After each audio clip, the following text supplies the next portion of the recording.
सन्न्यासयोगो नाम अर्जुन उवाच सन्न्यासं कर्मणां कृष्ण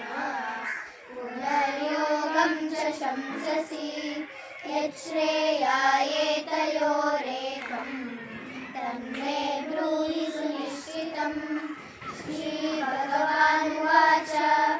सन्न्यासं कर्मयोगश्च निःश्रेयसकरावुभौ तयोस्तु कर्मसन्न्यासात्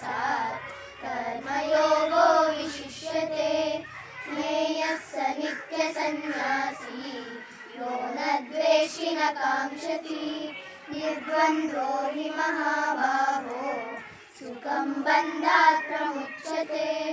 साङ्ख्ययोगौ कृतद्भावो